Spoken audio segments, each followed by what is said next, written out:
We are going to start off with the basics of federal work study. To introduce myself, I am Kimberly Ryan, the Associate Director of Career Services.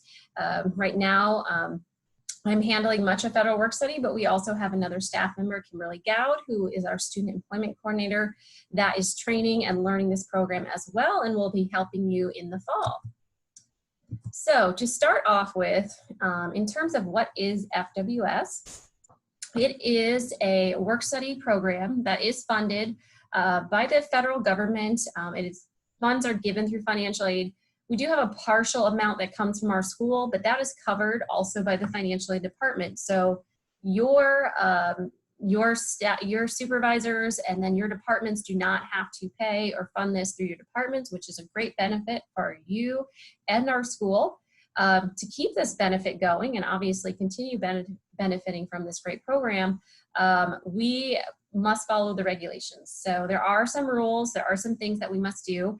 First off, I just want to reiterate, because some people do seem to misunderstand if this is a work program or a scholarship program. This is a work program.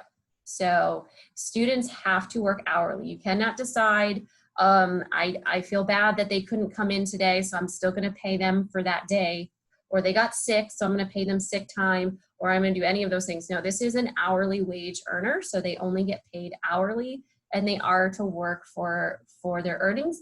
They're able to use their earnings on whatever they like. So this isn't necessarily for school money. They can go and spend this, and this is their money to use. So make sure you treat it as a work program and follow any of the rules, and we're going to go in detail today about what needs to be followed. So to start off with, what can be a work study job? A work study job can be anything that is supervised by a full-time staff or faculty member on our campus that has work that is appropriate for an undergraduate student. So this means they should not be doing GSA type level work, so no grading, no TAs. They should not be doing anything that would replace a staff member.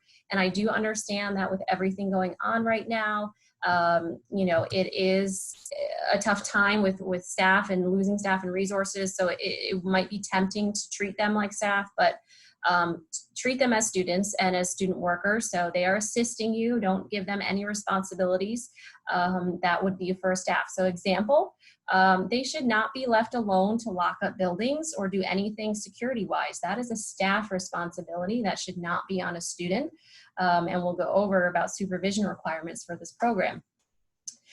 They also need to be doing work that is for the university. So they cannot do work for your own private side job or something you have going on that's not related to the university. They also cannot do their own projects. So it might be tempting to pay them for senior design or some sort of big project they're doing for school, because it might be in line maybe with your academic department, but they are not allowed to be paid to do their own work.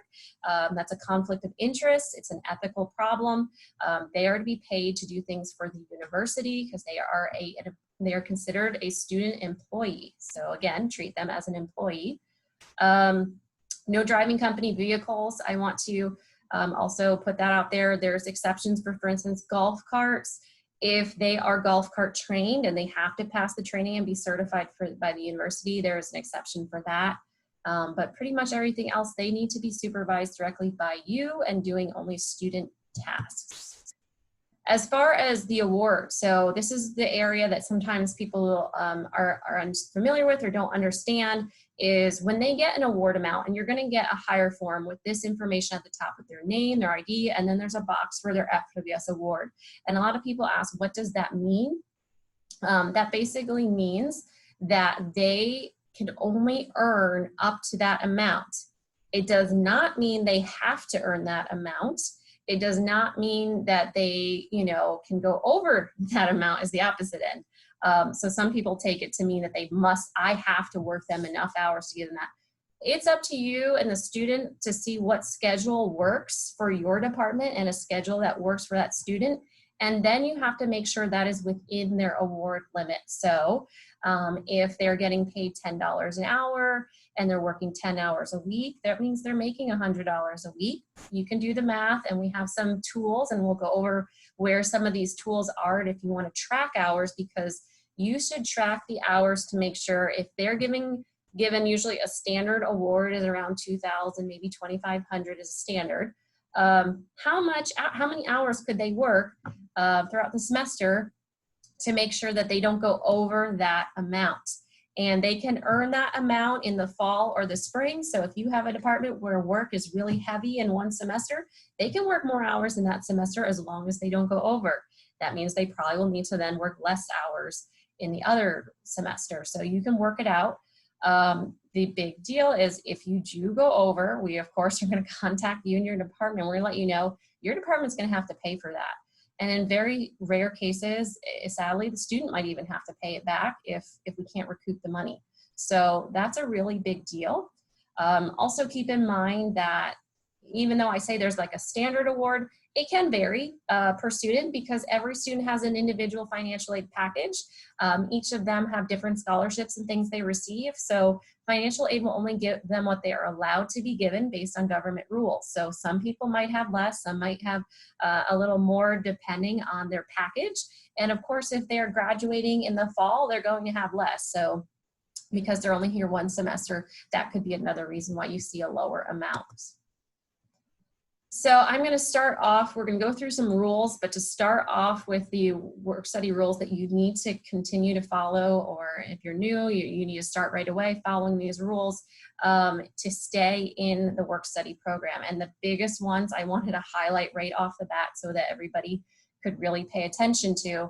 These are the top reasons why people have problems in work study, and supervisors particularly may require more training if they break these rules or possibly be suspended from the program. So please make sure you follow these. You must supervise your student. Again, do not treat them like a staff member. They cannot be left to work independently without anyone around. If you have a staff member that backs you up when you're out or you're on vacation, that's completely understandable. But if you are going to leave the country or go on an extended leave, maybe like a medical leave, something like that, you need to contact our office, and we have our email right here, fws@fit.edu. And you need to do that because if no one's watching the student, who is going to be taking care of when they come in, when they come and go, and who's approving their hours to know when they come and go? And then of course, any other issues inside the workplace in terms of, again, remembering it's a student employee, what is going on? We need to have a supervisor present in the workplace. Another rule that I know it might be tough to follow because I realize we are again in uncertain times, but there is no remote work or take-home work permitted in this program at this time. So I know that coming up into the fall, there may be some departments that actually have staff members doing this, or you might have a flexible type work arrangement. Beware, in this program, students must be at your site. They cannot take home a project. They cannot do online or virtual work. If that changes, we will of course let you know, but at this time, it's not our money. So we are not going to have virtual or take home work because that unfortunately can get abused very quickly. So we are going to make sure that we supervise and pay students hourly because again, it's federal money. That kind of goes right into our next most abused area of work study. And this is an area that, just so you know, we likely are going to need to do compliance checks this year. And what I mean by that is we are going to visit your site, ask students how many hours they work, what is their schedule, what are their projects, what do they do? Because unfortunately, there are cases where students maybe enter too many hours because they realize nobody's paying attention, or perhaps if you're a faculty, you have a timesheet proxy and they realize there's a loophole because that timesheet proxy may never see them, so they think I can enter whatever hours I'd like and put them on. Or vice versa, on the opposite end of the spectrum, we've had supervisors that they don't tell their student how timesheets work, they don't tell their students when time is due, and nobody approves their hours and they don't get paid, and both are wrong. Again, hourly wage rules. This is a labor law that they must be paid hourly. and they must be actual hours. You cannot estimate, you cannot decide to just give them a lump sum. You must give them exactly what they worked. So if you do have a timesheet proxy, and by that I mean someone that approves time in pause on your behalf, you as the supervisor are held responsible, okay? Not that proxy, because you are the one that is okaying that proxy to work for you. So if you have a proxy, you must give them a time log. And what I mean by that is, how many hours did the student work in that period? And we have given departments the flexibility to do that as they'd like. Some people have a sign in and out sheet that they physically sign off or initial as the student comes in, and the student then hands that to the proxy. Some might do it online and have a virtual check-in, check-out in their department. Some, the supervisor might email the proxy and say, I saw the student work X amount of hours this pay period. We are giving you the flexibility to do that. However, if we notice there's problems, we might have to step in and then make a more formal plan with your department if we notice that there's problems. So please make sure that you are doing accurate hours approval for your students. The last problem that is the most common in work study is not ending a student when they have earned their award. So we just talked about they get a certain amount. It is a limited amount. Once they have earned that amount, they must stop working. And unfortunately, we do take the time to send out these emails, and sometimes these emails maybe don't get read or they're misunderstood by supervisors. And despite us, with our best efforts, trying to give you guys like warnings of an upcoming low hours student, or perhaps giving an actual email that says student must end on this date, a lot of times those get ignored, and that's going to cause problems for your department, and it may cause future problems with getting students requested next time around if we notice that you're not following any of the emails or the rules that we're telling you. So let's go over some more rules that these are still things we need to follow, but they're, usually we see a little better compliance in these areas, but we still need to comply. And that is, how many hours can a student work in a week? They can only do a maximum of 20 hours. So that is 40 hours per pay period, because we have a bi-weekly pay period. We recognize those students may have a difficult time doing 20 hours a week. It could be a lot, especially during this time when there's a lot of stressful things going around in our environment. That might be a lot of hours for a student. So you absolutely do not need to schedule that amount, and you might want to work it out and talk with the student about what they are capable of before you hire them, so you understand what they can work for you. We do have students follow all the HR codes of conduct. We have those linked, and all these rules, by the way, are linked in our supervisor manual. At the end of this, I will show you where you can find all the manuals and all this information linked on our website. But beware, they are, even though they're a student, remember, they're a student employee, so they still have to follow all of the rules any other employee would have to follow. They may only have one job at a time, so sometimes supervisors ask if they can work 2 different jobs, and at this time, if they are working on campus, they may only have 1 campus job. If the student chooses to work off campus, that's up to them, but if they are on campus, it's 1 at a time. They may only earn up to their award. We've discussed how important that is. No working during class time, so be sure to get their class schedule at the beginning of the semester, so you don't schedule them when they're supposed to be attending class. We understand there's virtual classes, but you may want to still know when those schedules are. We talked about absolutely cannot replace staff positions. If we have seen that some of the tasks that you put in your description sound like a staff description, we've probably already told you that that would not be approvable, but keep that in mind through the year, that again, treat them as student employees.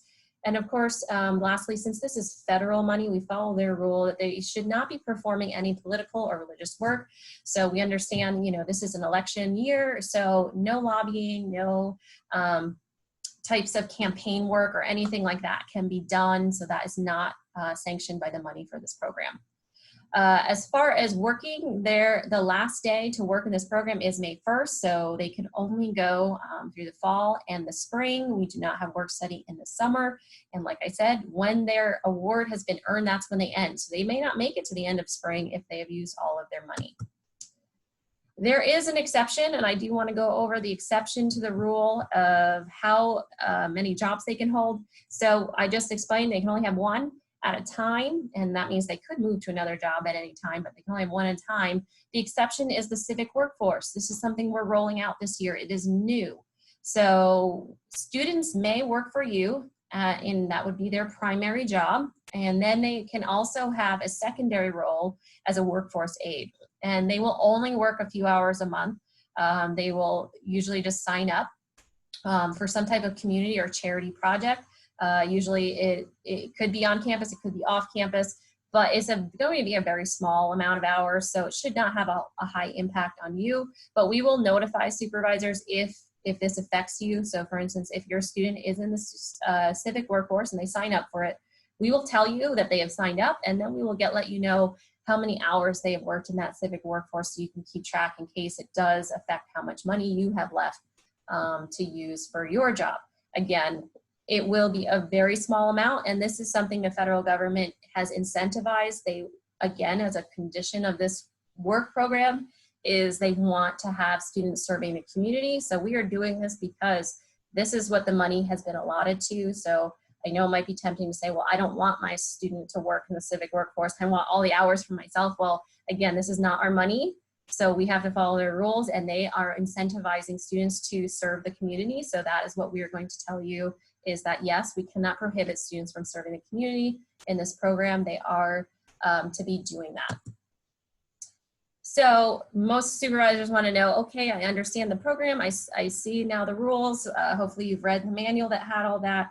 How do I hire a student? And you have to have a student that is eligible for work study. So they must actually have the award. So after you've submitted a position request online, and again, at the end of this presentation, I'll show you online where all of these forms are so you can see them. You can advertise these positions. We do that already to work study eligible students. We have it through our website. We send that out. We have sent it actually already out to all the eligible students so they could see the jobs that are out there. You have the option, it is optional, if you would like to advertise these within your department on Fit Forum, or you can attend our Zoom job fair. So this year we will be doing a virtual fair. So you would come and be able to talk to people, students basically online, to see if they'd like to work for you. The issue here is they have to be eligible again. So you should put, if you do choose to use Fit Forum or department channels, you do need to put a disclaimer or some sort of statement somewhere on that advertisement that students must be work study eligible. And if you're wondering, how will I know they're eligible? Well, they will have a PDF hire form, and it's going to say FWS hire form. And if they have that, you know they're eligible. So when you meet a student that you're interested in, we do recommend you have either an informal or a formal interview to make sure that they understand the expectations of your position. You've worked out that they can, fulfill the hours that you were hoping. And then you would ask them and say, send me your PDF hire form from WorkStudy. If they say, I don't have a hire form, or I don't know if I have one, you could send them to us. Again, our email, fws@fit.edu. They could also talk to financial aid if they don't have that actual award on their package. That's a financial aid question. But if they think they have the award and they're not sure where their hire form is, you can let them know that they can reach out to us and we can resend it if they need us to. But all students who are in the program actually have already been emailed this form, so they all should have it now. We understand it's summer, so some of them are probably not paying attention right now, but they do have it in their inbox. Once you get that form, you are going to electronically complete it and sign it, and then you're going to send it to FWS, and you must wait, and this is a very big point, is you must wait for the official start date from us. So you might think, well, good, I hired them, I made the form so they can start tomorrow. Well, no, they don't have a timesheet. They have not been approved through HR. They do e-verify. So those things have to happen first before they can work. If you do start them before getting that start date, your department is responsible for paying those hours. So do not start them before that. As far as the Zoom job fair, so this is new this year. We're doing, this is all virtual. So we do recommend, if you want to hire students, to take part of this. Now, some supervisors, you might say, I already know who I want to hire. I already have reached out to students, then you're all set. You would not need to do this. But if you're saying, I have open positions and I don't know who's available, or I don't know who to hire yet, this is a great opportunity for you to come and meet eligible students. It is going to be August 20th. We're going to do 3 to 5, so students can come and go as they please. We are asking that if you do want to come to this, you sign up with us. All you have to do is send us an email to fws@fit.edu, and we will send you a calendar invite so that you can come to this fair. We ask that you, if you are coming, you must be logged in no later than 2:40, because we'll set you up. you're going to get basically your own virtual room, and it's going to be what they call in Zoom a breakout room, so that you can talk to students and explain your position. You want to even do informal or formal interviews on the spot, you can. And that will be a great virtual option now to meet with students, because we understand that you know, meeting with students might be a little more difficult depending on your circumstances. As far as the hire forms, this is the area that some supervisors have questions with. We used to call these forms a blue form, because they used to be on paper, on a blue paper, and students would fill them out and bring them to you, and then they would come back to us. Well, we are not doing any paper forms this year. We are only doing electronic. It is going to be a fillable PDF. We have heard reports of some students not having maybe the right Adobe reader, or perhaps the PDF is no longer fillable by the time it makes it to you, because perhaps the student printed it and scanned it. That could happen. If that's the case, you can always reach out to our email, and we can help you with making sure that gets filled, or possibly we can do what's called DocuSign, another alternative to our fillable PDF. But if everything is done correctly by the student, you should get a PDF that looks just like this. And so when you go to sign it, Adobe has what's called an electronic signature, and you would have to verify your electronic signature, fill in the line, and the two boxes that supervisors tend to have questions about is the job ID, and that is sent through the position request approval, so you will know how, what your job ID is. If you have one job, it's really not you know, something that we would require, because we know you only have one job. But when you have multiple jobs, they have numbers, so that we know, okay, is this, you know, your position 1, 2, 3, 4, and that's what that job ID helps us with. And then the second box, of course, is the pay rate. Pay rates are set for this program. They are in the supervisor manual, and you must start new students at the minimum rate in their range. You also get that range of what that position is for in your approval email. So again, make sure you're reading those emails so you'll know exactly what you are allowed to pay students. And the last box that I want supervisors to make sure they pay attention to is there's one line where it says, do you want students to have printing privileges? That is completely optional. You do not need to give that. Some departments have them do work, maybe copying or printing. That's part of their daily job. And of course, we are not going to charge the student to make copies for your department.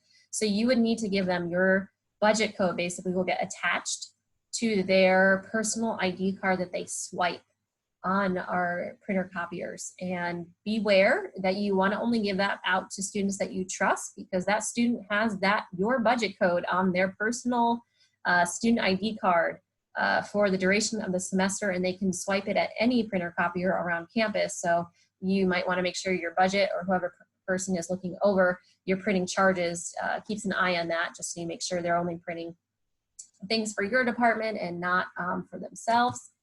The next part that I want to really spend some time on, though, is timesheets. I understand that for many supervisors and proxies, you might have done timesheets for years, so you understand this. There are some new people, though, that maybe they don't, you know, haven't used the PAW system very much, and if you're faculty, you might actually not even do your own time. So if that's the case, you want to be up on when our timesheets due. And again, this is all linked through the supervisor manual, but HR has the payroll calendar, so you know every 2 weeks when they're due.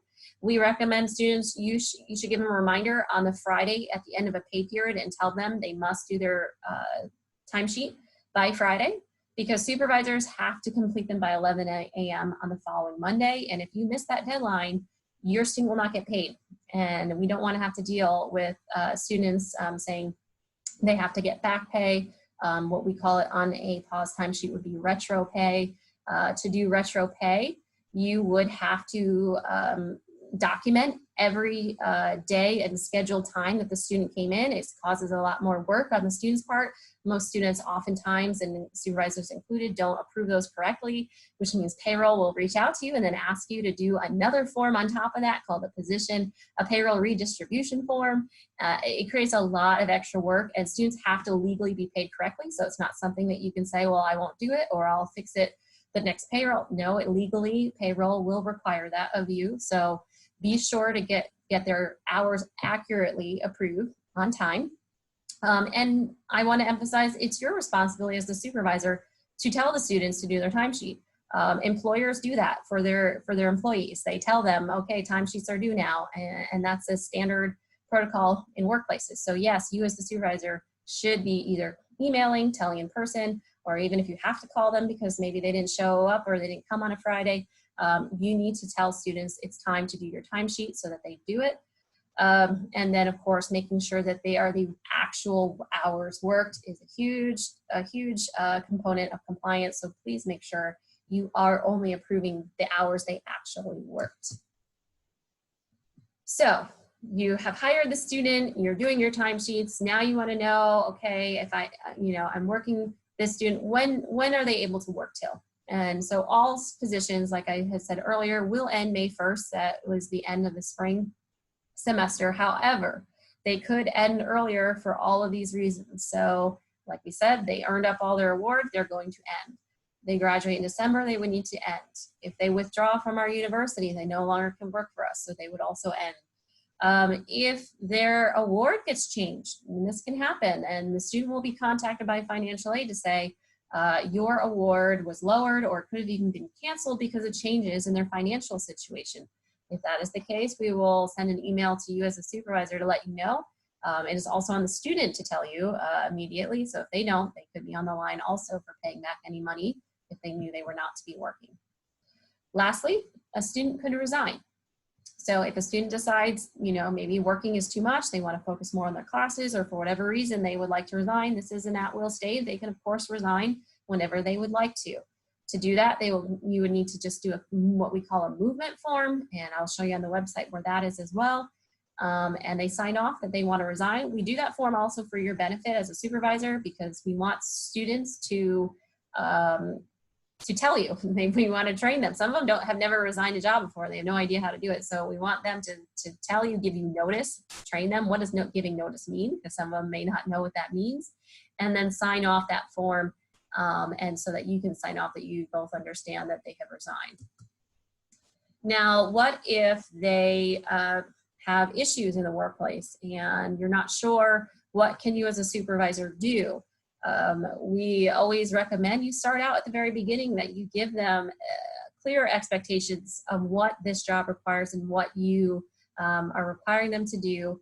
Realizing for many of these students, as I said, this is their first time ever working. A lot of them don't understand workplace etiquette. This is your role as a supervisor, to train your employee what is appropriate in the workplace, what they are expected, give them some mentorship. If it is getting to a place where they are not complying, it's not, they're not doing as you have outlined for them, you would need to give them either a verbal or a written warning when that is appropriate. If it continues to not improve even after you have counseled them and you have given them these warnings, then you would need to talk to HR, because we cannot terminate or fire a student without HR approval. And if you have documented and shown the reasons and things that are happening, HR will work with you, and if it's appropriate, they will work with you to terminate that student.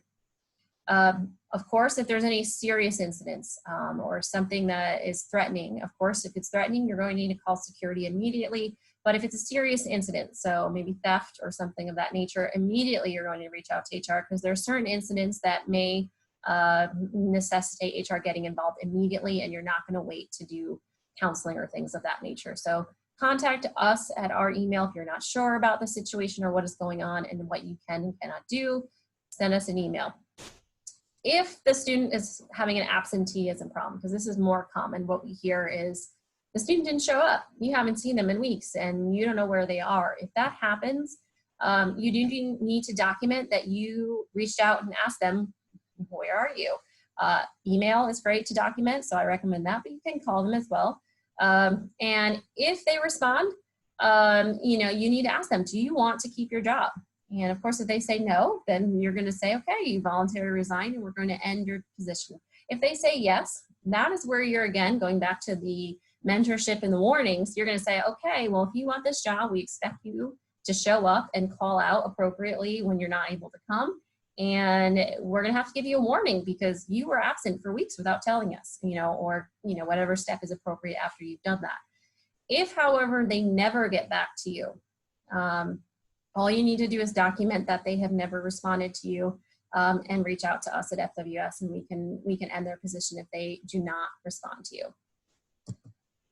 So that is the end of all the work study training that we had for slides, but we do want to emphasize that we have our phone number listed here and our email. Email right now, because of everything going on with virtual working environments, email is the best way to get a hold of us. So send us an email if you have a question.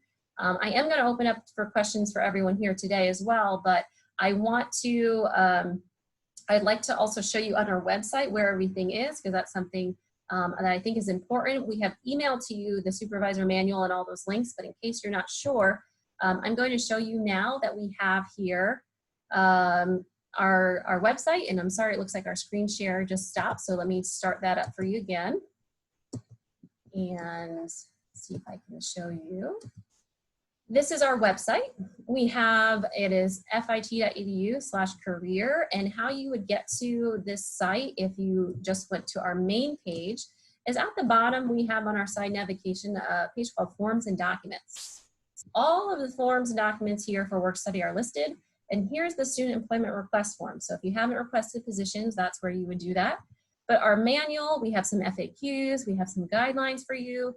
We also have that movement form I talked about, the earnings tracking sheet. So if you'd like to track a student's hours, that gets sent to them in their hire email, but you can also access it here.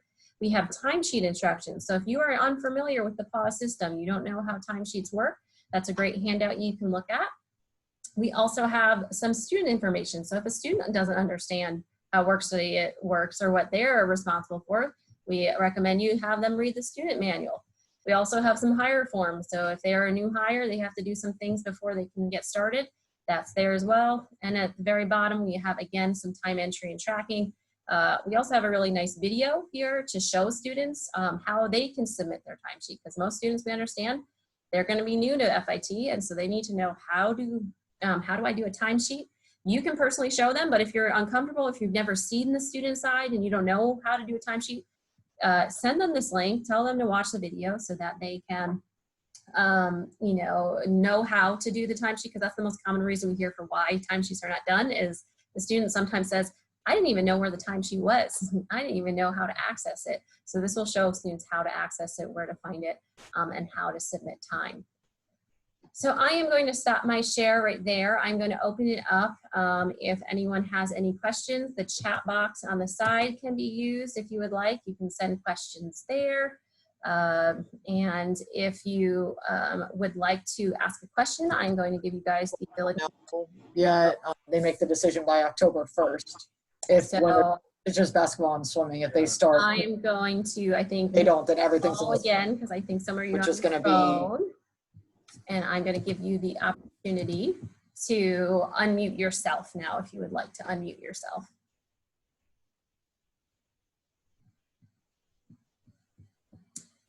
No questions? Was it that? It sounds like we covered everything you wanted to know, which is good. If that's the case and we have no questions, I'm just going to keep it up for just a minute or two longer to see if anyone has any questions. And I'm not seeing any other questions coming through. So like I said, use that manual. I'm going to try. It looks like someone's saying they wanted to unmute. So I'm going to do you individually. I think might be easier. So let me give you the permission right now to unmute. So let's see if it worked. Thank you. Just a quick question. So once we get the DocuSign or PDF back that they're approved, how do we know when their start date is? Okay, great question. You're going to get an email from FWS at FIT, and that is going to have their start date really big and bold, so hopefully everybody sees that, and then their pay rate, as well as their award amount. Again, we'll reiterate their award amount for you. So it will all come in an email. On that form, also, when you have that hire form, it should be pretty clear too that it says wait for that email. We understand right now it's summer, so our processing is a little slower because students can't start till August 17th anyway, so you might have a little delay. Once we start getting closer to the semester, hopefully you guys should be getting responses within a few days that they've been hired. Keeping in mind, if it was a brand new student and they haven't done an I-9 or a W-4, that can hold them up and cause a delay. We will try as best as possible to let you know if there's going to be that delay. but you can't start them until you get the email. So it'll be directly to you as the supervisor email, and the student will also get the same email. Perfect. Thank you. All right, you're welcome.